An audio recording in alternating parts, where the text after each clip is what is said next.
Fala galera, tudo bem? Meu nome é André Tistonelli, eu sou tutor aqui do projeto de tutoria em Anatomia da Medicina Unirio e hoje vou estar aprofundando mais com vocês aqui nos ossos do neurocrânio e do viscerocrânio.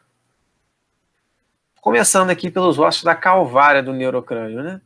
Que seriam basicamente os ossos frontal, parietal e occipital. São ossos planos que vão ser unidos por suturas. Os ossos da base do neurocrânio, por sua vez, vão ser ossos irregulares, né, com grandes partes planas, e vão ser basicamente os ossos esfenoide, os ossos temporais, occipital e etimoide. Começando aqui primeiro pelo osso frontal. A gente vai ter aqui, ele é um osso pneumático, uma vez que a gente vai ter a existência aqui dos chamados seios frontais, que a gente consegue ver aqui nesse corte sagital. Vamos ter que esse osso também vai ser dividido em três partes. A primeira parte aqui, mais superior, a parte escamosa, que vai ser a área da testa, né? Justamente a área da fronte, que vai conter esses seios frontais que a gente viu aqui. A gente vai ter também a parte orbitária, que vai formar o teto da órbita e desses seios etimoidais aqui, do osso etimoide, que a gente vê logo abaixo aqui do osso frontal. E, por fim, a parte nasal, que vai formar, junto ao osso etimoide também, o teto da cavidade nasal. Continuando no osso frontal, a gente vai ter aqui uma margem parietal, uma vez que, articulando nessa região aqui, vamos ter o osso parietal. Vamos ter aqui o arco superciliar, a incisura supraorbital, incisura essa que vai dar passagem a um nervo e aos vasos de mesmo nome, nervo e vasos supraorbitais. A gente vai ter aqui essa região de proeminência lisa, que vai ser a glabela, logo aqui superior à raiz do nariz, e vamos ter a margem supraorbital. Aqui numa vista inferior ainda do osso frontal, a gente vai ter a espinha nasal, a espinha troclear, que vai ser a inserção do músculo oblíquo superior, mas isso não é assunto para essa aula. Aqui a gente vai ter uma área onde vai se inserir o osso etimoide, sendo chamada, portanto, incisura etimoidal. Vamos ter também os forames etimoidais anterior e posterior. E logo aqui abaixo da margem supraorbital vamos ter a fossa da glândula lacrimal. Passando agora para o osso parietal. A gente vai ter uma margem aqui sagital, né, que seria a margem justamente da sutura sagital. A margem occipital, onde ele vai se articular aqui com o osso occipital. Uma margem escamosa, aqui com o osso temporal. E uma margem frontal. Vamos ter também aqui duas linhas temporais. Linha temporal superior e linha temporal inferior, que seria esse leve sombreado que a gente consegue ver aqui. A gente vai ter também o ângulo occipital aqui na região do lambda. Vamos ter o ângulo frontal na região do bregma. Vamos ter aqui o ângulo mastoide nessa região aqui do astério, e vamos ter o ângulo esfenoidal nessa região aqui do pitério. O osso parietal agora numa vista medial, ou seja, uma vista interna. A gente vai ter aqui o sulco da artéria meningia média e temos também o forame parietal, que, quando existente, vai dar passagem a veias emissárias que vão conectar o couro cabeludo aos seios venosos da dura mater. Passando agora para o osso occipital, a gente vai ter a protuberância occipital externa, lembrando que a parte mais proeminente dessa protuberância vai ser o íneo. Vamos ter logo abaixo aqui a crista occipital externa, o forame magno, que vai dar passagem à medula espinal, às artérias vertebrais e espinais, além da raiz espinal do nervo acessório, e o canal do nervo hipoglosso passando aqui nas duas laterais desse forame magno. Temos também aqui o côndilo occipital, que vai ser justamente uma área de articulação com a coluna vertebral. Continuando no osso occipital, a gente vai ter uma margem lambidoide, que vai ser a margem que vai compor a sutura lambidoide. Vamos ter a margem mastoide, que vai ser a parte que vai se conectar ao osso temporal, né, perto da sua região do processo mastoide. E vamos ter as linhas nucal superior e inferior, que a gente consegue ver aqui. Novamente, o côndilo occipital, né, que é a área de articulação com a coluna vertebral. Numa vista agora anterior, vamos ter aqui a protuberância occipital interna, da mesma maneira que temos uma protuberância occipital externa. Vamos ter a crista occipital interna, o sulco do seio transverso, passando aqui, um sulco do seio sagital superior também, e as fossas cerebral e cerebelar, que vão alojar justamente essas regiões do encéfalo. Além disso, essa região aqui a gente vai chamar de eminência cruciforme. Passando agora para o osso esfenoide, esse osso aqui que vai lembrar para a gente um morcego. Primeiramente, a gente vai ter aqui a asa maior e a asa menor desse osso. A asa maior vai ter uma face orbital, que vai dar para a órbita ocular, e uma face temporal. A crista esfenoidal aqui na região mediana desse osso esfenoide.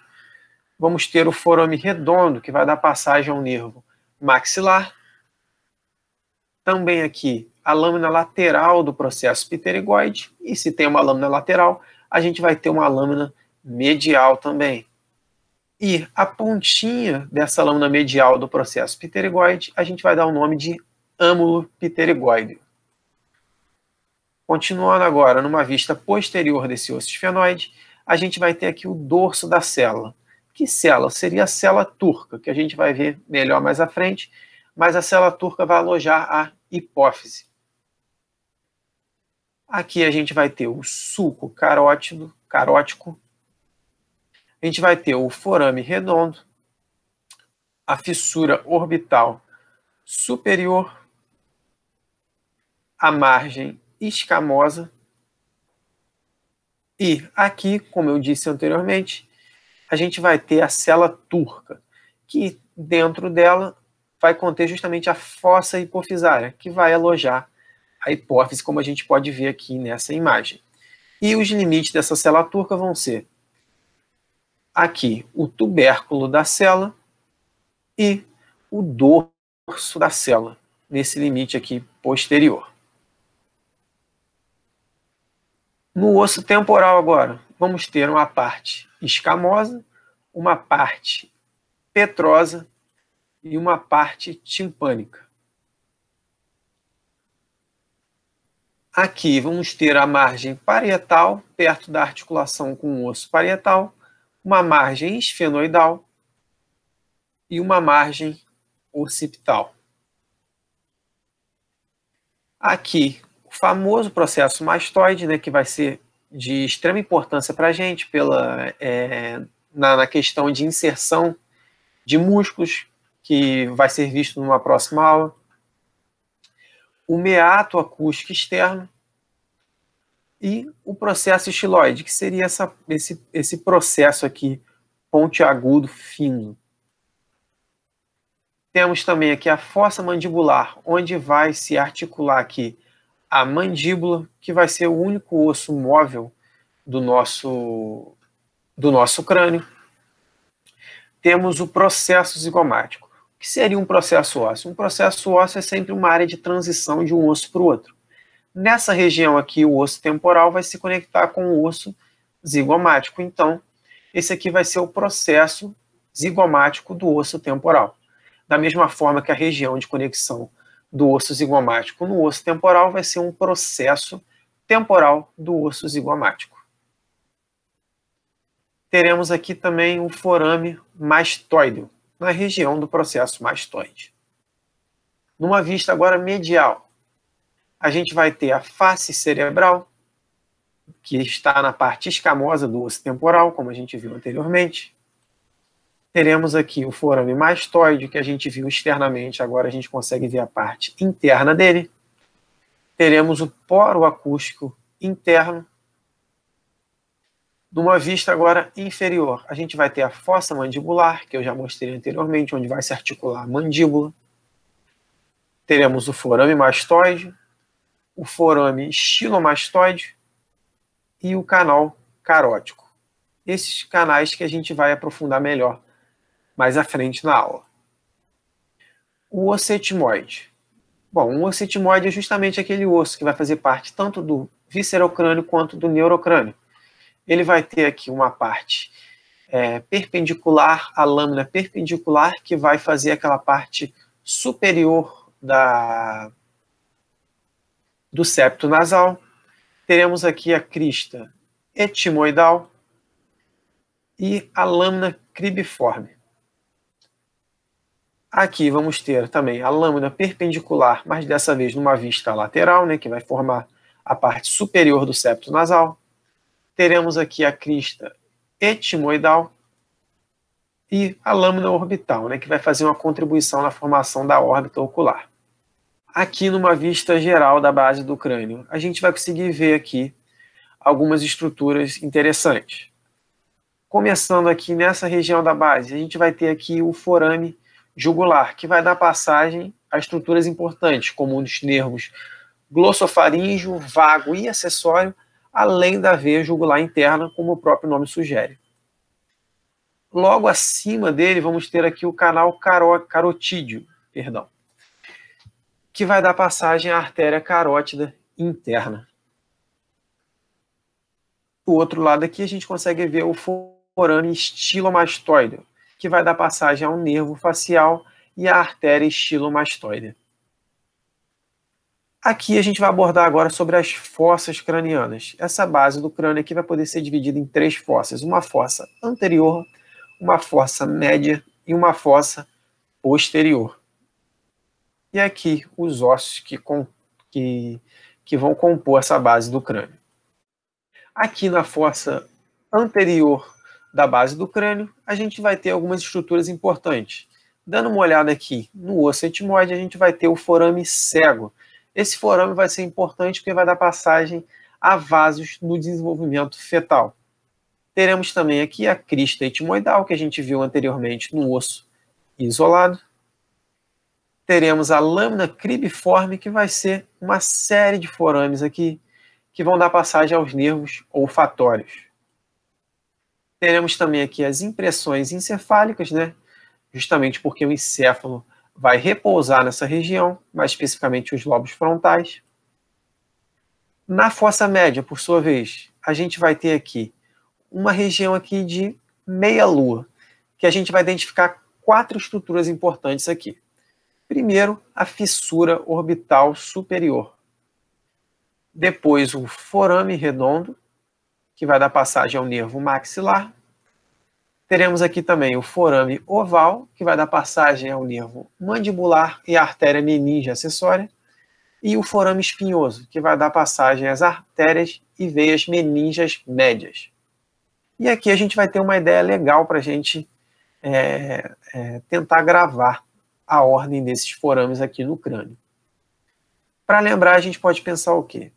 Pegando numa sequência posterolateral, a gente teria aqui a sequência de forame redondo, oval e espinhoso, que a gente pode chamar de ROI.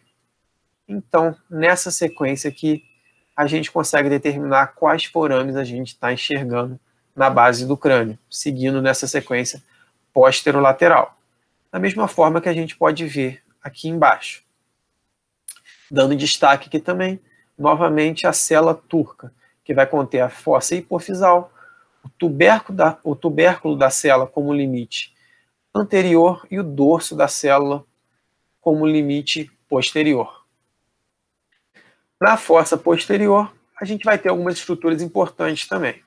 O forame jugular, que a gente já viu anteriormente, que vai dar passagem a vários nervos cranianos e a veia jugular interna.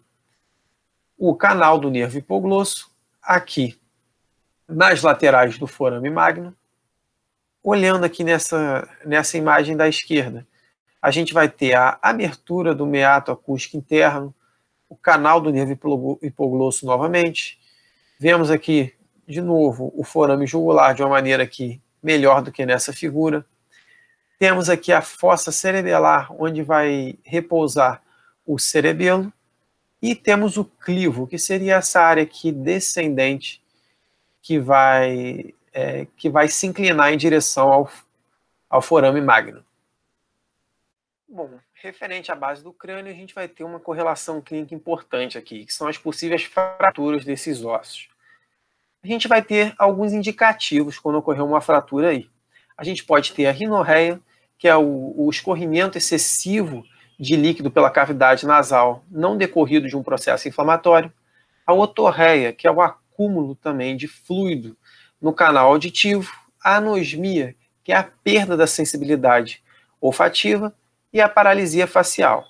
Nessas duas imagens aqui nós vemos também alguns sinais clássicos.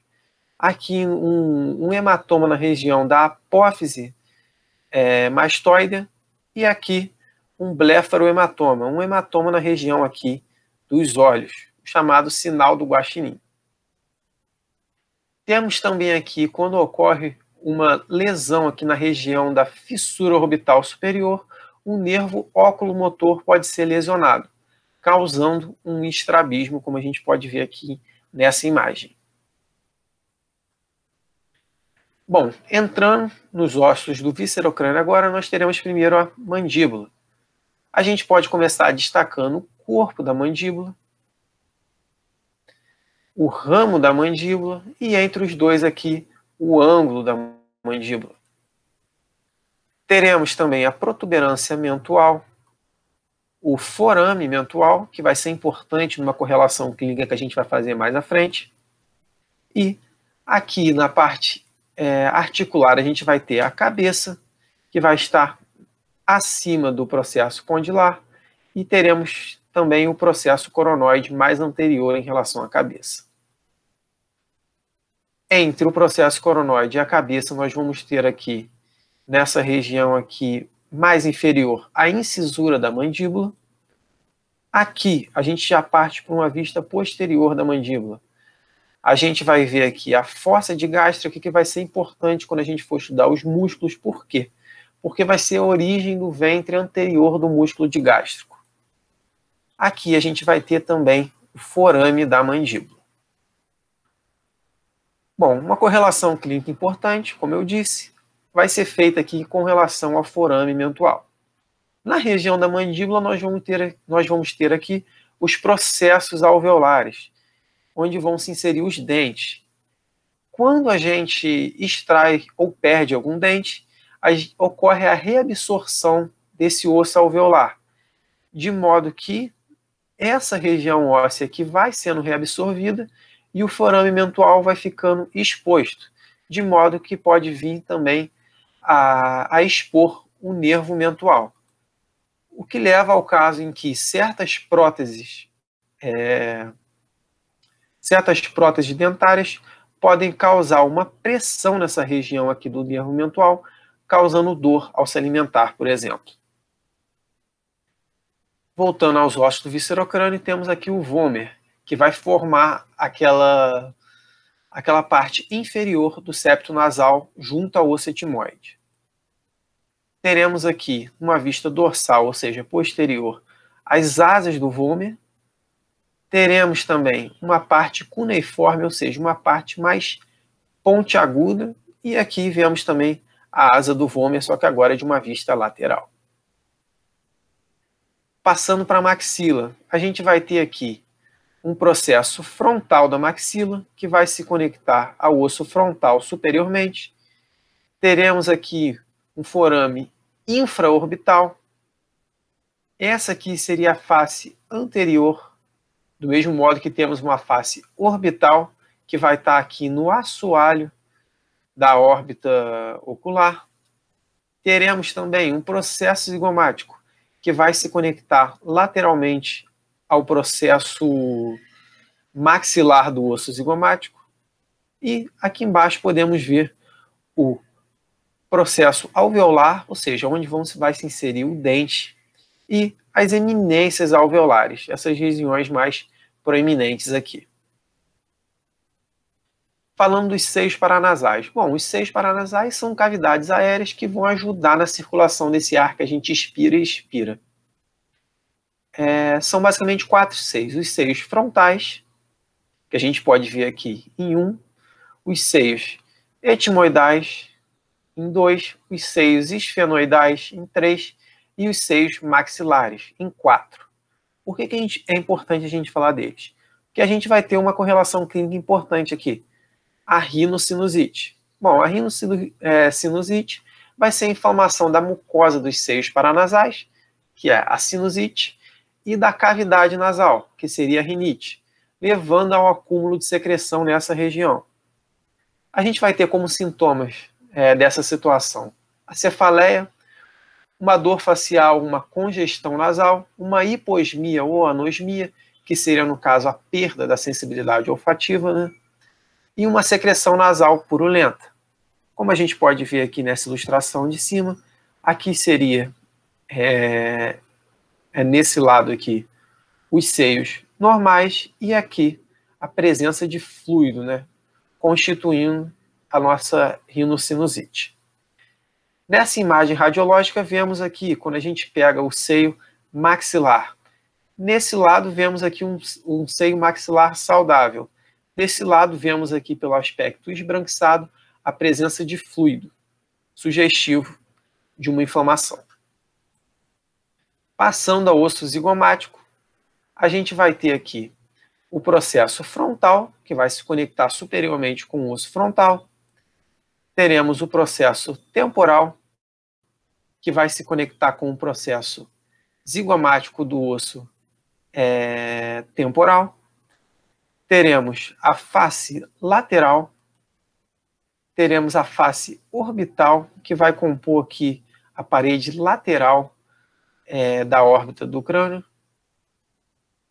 Teremos também um forame zigomático facial. Da mesma forma, numa vista medial, a gente vai ter uma face temporal, que vai dar aqui para a fossa temporal. A gente vai ver aqui agora o osso palatino, que a gente pode ver aqui, primeiramente, a sua lâmina perpendicular, seguido da sua lâmina horizontal, aqui mais inferiormente. Partindo para uma vista medial, a gente vai ver aqui a face nasal dessa lâmina perpendicular. Teremos aqui a lâmina horizontal e podemos falar da face palatina e da face nasal dessa lâmina. Vale lembrar que o osso palatino, junto aos processos palatinos da maxila, vai gerar o que a gente chama de palato duro. E, posteriormente, esse palato duro, a gente vai ter o palato mole, que vai ser uma estrutura muscular desprovida de estrutura óssea que vai constituir a parte posterior do nosso céu da boca. Essas são minhas referências. Espero que tenha esclarecido para vocês. Qualquer dúvida, vocês deixem no comentário. E muito obrigado.